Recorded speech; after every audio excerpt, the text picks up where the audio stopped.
Yeah, well, no, yeah, I don't know, yeah.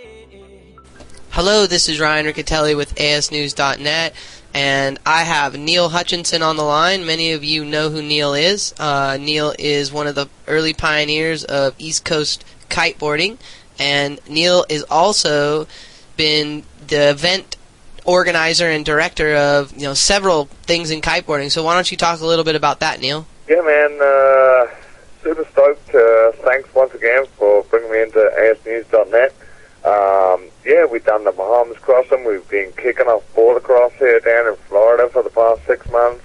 Things have just been going insane, and we got the Velocity Games coming up, which I'm really excited about. It's going to be good. The Velocity Games is right down the street from me. I'm in Corpus Christi, Texas, and Right. It's actually the Nissan Velocity Games, and we've got some incredible sponsors this year. It's one of the biggest events probably in the world in terms of sponsorship. We have Time Warner, AT&T, we've got Nissan as the title sponsor. We've also got Intel, Verizon, Wells Fargo, HEB, which is the local grocery chain. We've got Citgo Gas. I mean, it's... Dude, I think it's amazing on all these sponsors. And, I think this is going to be a super big building year for the Nissan Velocity Games. And, it's time to bring it back to the kiteboarders. The kiteboarders are the ones that are really throwing it down. And this year, I think everybody's going to see that we're going to have something just kind of a little, not so much too different, but it's going to be a little bit different. Well, we're going to have a border cross, which is going to be the main event, which pretty much anybody can enter. If you can go upwind and you can jump a little bit, it's cool. You can enter it, get in there, go do it. Everybody understands it. There are no judges. There's no controversy.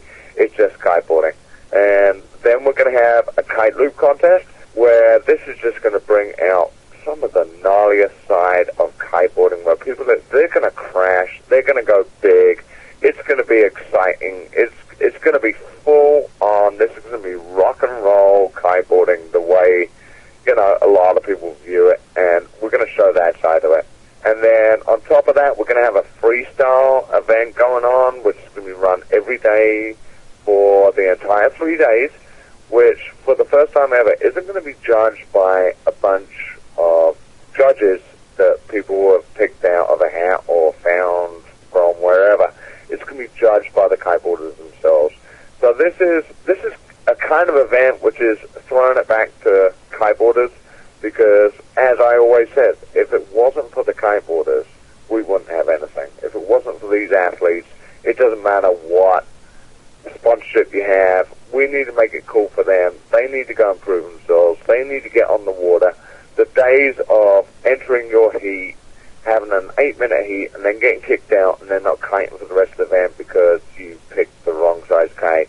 No, it's all over, man. We're taking it to another level. I want to also remind everybody of, who was the visionary for this event. It was Peter Norby. He was a dear friend of mine, and a lot of people out there. He touched a lot of kiteboarders, and Peter. We lost Peter to kiteboarding, to a kiteboarding accident, and Zero Gravity was the board company that he shaped, and Zero Gravity still remains the main sponsor for the kiteboarding category. So, yeah, this year Tony Brady, he's one of the leading charges behind Zero Gravity, and he has donated, $10,000 to the Velocity Games in terms of building the skate ramp. And the place looks like Disneyland. We're going to have the Disneyland of kiteboarding, skateboarding, and windsurfing. You know what it's doing, Ryan? Honestly, this is bringing the heart back into it, man. This is where we all came from. This is why we do it. This is what we love to do. Peter was the one that started it. Tony is carrying it on. You are being a huge force in it, just making every end come together. And, I'm just stoked to be a part of it, dude. Well, and today we just signed the contract with the company to handle all of the bandwidth for our webcasting, and we will be webcasting live at the Velocity Games, asnews.net, and we'll be doing live interviews, so you'll be able to go to velocitygames.us or kbmag.com and asnews.net and be able to access the Velocity Games live. So if you're not able to make it down here to Corpus Christi... Are we going to be able to watch the Velocity Games live? Say I was living in, I don't know, Alaska. could I watch the Velocity Games in Texas? We're on Central Standard Time in the United States. We'll be, obviously webcasting live Central Standard Time, and so yeah, you'd have to, just program to 2 hours ahead and really watch the schedule that's listed on the velocitygames.us, and yeah, you can actually catch some of the events. There's going to be like a Brazilian bikini contest. I mean, that's only got trouble written all over it. We'll be webcasting that, and we'll be doing featured interviews with different riders. So, if you want to keep it tuned in all the time, that's cool. If you just want to tune in for 10 minutes and check it out, definitely come check it out, because it's going to be just incredible. Awesome, man. No, it's going to be a great event, and I think one of many. I'm big time into events at the moment, and I'm seeing what this event is bringing together, and it's going to be great. It really is. Super stoked to be part of it. And, to all you windsurfers out there, F2 is actually coming here and doing time trials in the Corpus Christi marina. And those are really interesting. That's an interesting phenomenon, as well as the time trials in windsurfing. And they'll also be doing some course racing and some actual drag racing. So we got, I guess, some world-class windsurfers coming in for any of you that are interested in that. It's really funny, man. My brother, who's from England, works in the movie business. He gets like 4 months off a year, and for those 4 months, he's always looking for somewhere to go where he can go kite. He quite a lot of times comes to Fort Lauderdale because I'm here. He's got part of his family here and all the rest of it. But he's been to Fuerteventura, he's been to Greece, he's been to the Dominican Republic, he's been all over the world. He's just recently been, right now, in fact, he is in Corpus Christi and will be there for the Nissan Velocity Games. And he called me last night and said, Neil, why were you holding this back from me? Why were you keeping it secret? This place is insane. I've kiteboarded every single day I've been here. I've ridden waves, I've ridden flat water. Dude, it's got it all. And, that's one of those things about Corpus that I think it's very much underestimated. That this is a place, man. It's windy there, and it's cool. Well, and my phone has been ringing off the hook from different people who listen to the show and who've contacted me, and I'm kind of just like a normal guy. I like to go out to the beach. I hang with everybody. I try to ride as much as possible. I'm not like the best rider, but I really love going out there and just having fun. And, I have to say my phone has been ringing off the hook with people just inquiring about this area. And just hearing more and more better things about Corpus, man. I mean, it's windy all the time. You got every kind of condition you want. And right now you got a full-on school, I believe, right? Yeah, we launched South Coast Kiteboarding. That's right. And, dude, I've had a couple of students that have gone over there and come back and just, blown away. Dude, it's rocking, dude. It's unbelievable. I gotta give my team, some shouts out that help me, run the school, because it's not Ryan Riccitelli out there, doing the lessons. I do go out there and do a few lessons. We teach with chase boats for the intermediate to advanced lessons, and the area is just miles of shallow water, warm water. So I want to also talk today about you're a Slingshot rep. Yep. And so that means obviously you're going to obviously be very pro Slingshot, and I want to bring up the whole bow kite debate. And I know you have good one, dude. You have your opinion on it, and I want to let you talk a little about it. Are we going to get controversial here? Let's get controversial, man. Take the gloves off. All right, dude. I'm saying it. I ain't got no gloves on. Well, wait. Let me please set the stage here. Let me explain Neil. Neil's the guy who I don't know if he still shackles into his kite, but he's old school when it comes to his C-shaped kites. And I'm not bagging on the C-kites at all, because there's some incredible C-kites out there. But just to pre-qualify, Neil, the guy is a maniac. He holds a world record for one of the longest crossings in the history of kiteboarding. And with that said, Neil, give us your opinion on this whole C-kite bow kite debate.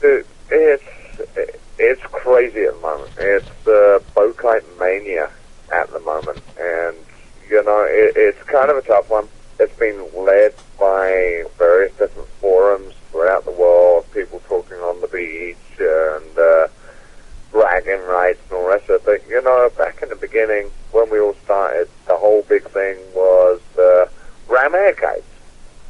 And that's what we had, and everybody was stuck on ram air kites. But then there was Whipka that had their inflatable kite, which obviously had some advantages, but had disadvantages, and so on and so on. And then Nash came out with theirs. And then everybody went into inflatable kite mania. And, realistically, Nash, Whipka, and other inflatable brands at that moment in time, they didn't have it down. Sure they didn't. But they worked on it, and they pushed it. They showed a direction that the sport might benefit from. But it wasn't there yet. But, we all went for it, and it was all good. And realistically now, we've been producing inflatable C-kites now on a regular basis through Whipka, North, Nash, Slingshot, and everybody. And R&D has been going on for, I would say, it's got to be close to probably 8 years. And then the whole bow kite scenario came around. And I really think some of the benefits of a bow kite is absolutely phenomenal. The 100% D-power, relaunchability, riding in waves. I think it's really going to help take our sport to another level. Is it there yet? I don't think so. I mean, we spent 8 years on inflatable kites, taking them away from ram airs and various other kind of kites, even batten kites and all the rest of it. And, 8 years doing that and 8 months working on bow kites. It's not there yet, but I certainly see a potential. Totally see a potential. Time will tell. I'd say give it another year. Give it another 2 years. Well, and with that said, then, what do you got to say about the turbo diesel? I mean, you sell the kite. Turbo diesel is cool. It's a great kite. I think it's a great intermediate sort of beginner kite. It's a safe kite. It's really good for cruising around. You put it in super heavy conditions, and somebody that wants to jump 50 odd foot high and go crazy and all the rest of it, it's not really designed for that. But what is actually happening out there is that the bow kites are enabling riders to go out in conditions that perhaps we couldn't do before. When it's like a side offshore wind or an offshore wind where it's blown from 10 to 35, you can pick a bow kite and you can make it happen. You can. But there's a downside for everything. For every positive action, there is a negative reaction. And we have not figured it out yet in the industry. It's coming. And let's switch gears and talk about the octane then, because the press releases and the marketing material says that it is 100% depower and. Well, I will put it out there to the world. The octane is a totally amazing kite. I have actually been out there and I can flow, say the 12-meter octane. I can fly that, depending on obviously what board I'm riding. I can fly the 12-meter octane in 14 knots of wind, of which I was doing today. And it was only a few months ago where we had a contest over in Tampa, where the winner of the contest won on a 12-meter octane, and I believe it was gusting 46 miles an hour. I can totally put it to anybody. If you put a bow of a similar size kite to an octane, I will have the same range as you. I will kiteboard in the same conditions as that. And, we got 8 years of R&D on it. That is, dude, it's fact. It's not just me talking now. Honestly, I've seen it, I've done it, and that's the way it is. So you're putting out there that basically an octane versus a bow, that an octane is a better kite. What I will put out there is that this sport is run a lot from personal opinions and things that people read. It's more about go out there, go ride it, and form your own opinion. you know, there's a saying that we have back in England, a bad workman always blames his tools. Dude, go out there and do it. Be a kiteboarder. Be a good kiteboarder.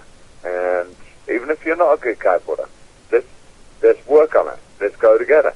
Sounds like you and Ken Winter need to hang out, because you guys kind of have the same, you have the same philosophy. I mean, it's true though. You know, I've been around it for long enough, man. It's you know, the octane kite, for somebody that wants to go out there and kiteboard in a wide range of wind conditions and, excuse my language, but crappy conditions, dude, the octane can handle it. It can do it. And, you know, and that's a C-kite. And we've been working on C-kites for 8 years. Well, you know, we finally figured one out. A bow kite, I mean, how many, you tell me, Ryan, how much R&D has gone into a bow kite? I mean, I'm sure Cabrina, I mean, I know they came out with it first, and, you know, hands off to them and really bringing that style of kite to market, which I think is only going to help our whole sport. But how much R&D has really gone into a bow kite? What do you think? You know, I know that Bruno Lugano, he's the guy who developed a lot of that. I know that Windwing had developed up some, you know, the Rapture, I think it was. They had an early style bow kite, and then there's always the Nexus and, you know, the evolution there. So I don't know. I'm not probably the best person to put on the spot for that one, but I do know that, you know, probably I think it's an evolution from the C-kite, and I think there's a lot of characteristics from the C-kite. Exactly, but do you really believe we are there yet? No, I believe that the flat kites, SLEs, bow kites, and it's so stupid that we gotta, like, you know, I know that there's all these different, you know, ways to call the kites, and the more you examine each kite, and I've had a chance to fly a lot of these kites, they are a lot different. If you go and fly the Caution Answer kite, which I've been flying a 9 lately, right, I mean, that kite is not even close to a, you know, a Cabrina Switchblade, which I've been flying too. I fly that, and I also fly a 12-meter Liquid Force Assault. Yeah. And, you know, I see similarities in a lot of the kites, exactly, but there are a lot of differences. So right now, the whole industry, I think, is in a little bit of a turmoil, and everybody's trying to run to the plate and come up with their solution to a bow kite and how to make it better. Are we there yet? I think we're nowhere near it yet. I think what could happen in the next year or two could be huge. Are we there right now? No, I don't think so. Well, you know, my perception, and this is, I mean, I don't owe any allegiance to any brand. I owe allegiance to my listeners, and I'm pretty fair in my, you know, the way that I position all this stuff, because I know that, like, I don't want to be blamed as a person that's just spewing, you know, marketing garbage, but I enjoy the flat kites, SLE/bow kites in the higher winds, like up to about a 9, maybe a 12. 12 is, once I get into that 12, there becomes an efficiency ratio. I think I can have more fun on a 15-meter C-kite, and I might not have as much power, but for the style of riding, the freestyle that I like to do. That's really wild, dude, because I'm the opposite way around.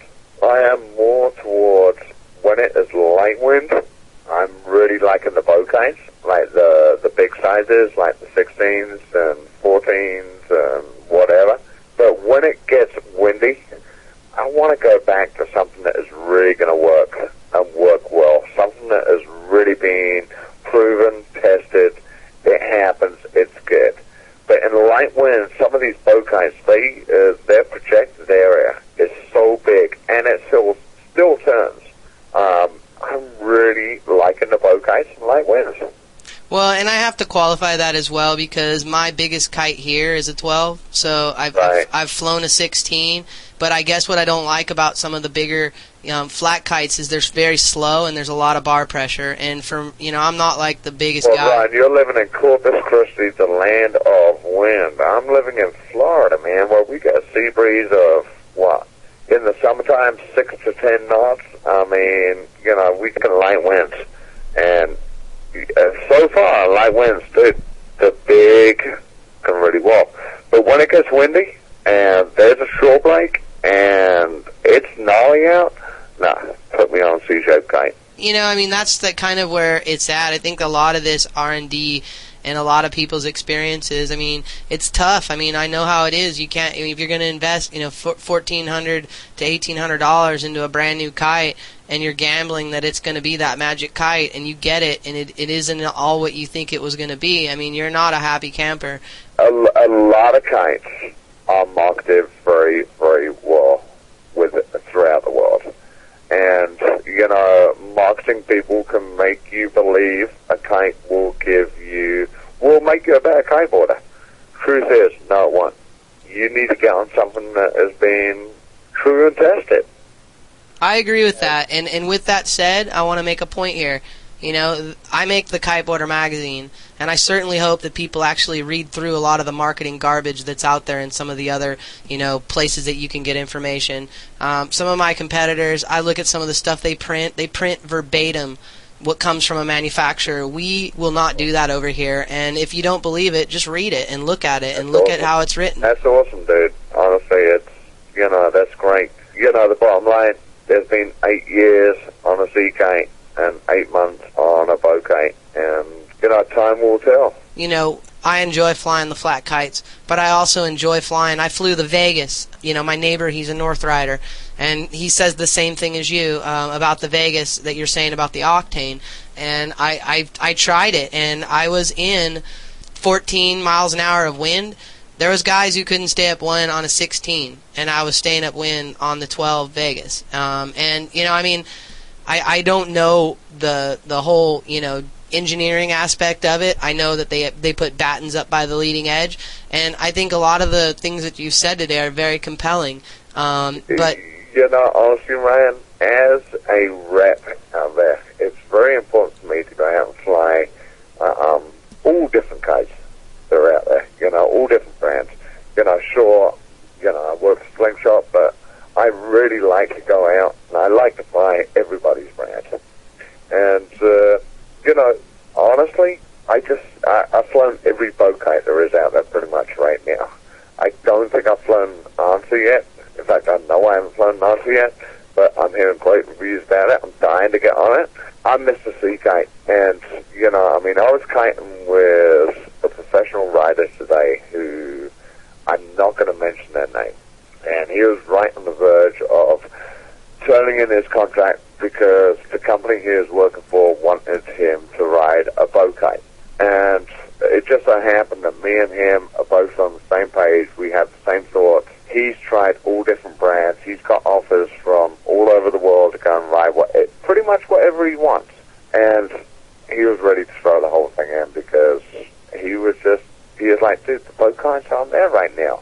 I am here right now, and I want to succeed, and I want to kite, you know, the best I can. And if you look at all the contests out there, you know, it's not so much a bow kite field.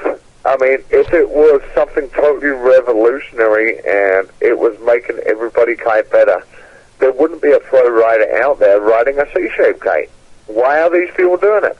Well, and I'm not debating that at all. You know, I mean, the fact is right now it's a good time to be a kiteboarder because the technology is being evolved. Everything's being redesigned and reconfigured. Safety's getting better. The one thing... Don't get me wrong. I think it's great for our sport. I think it's awesome that our sport is moving forward.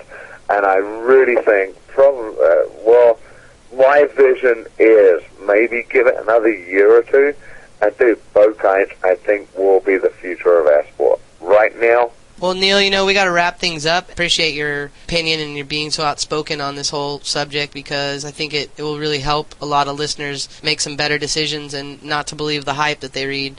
You know, and if I'm spitting hype in my magazine, you know, email me. You know, put me on the block, man. But you know, I think that all of us, same way. I mean, I think we're all owed to at least have an opinion and be able to make decisions off of fair information, I guess, is what I'm... And honestly, at the end of the day, that's just my opinion. Everybody has an opinion, and that's just mine.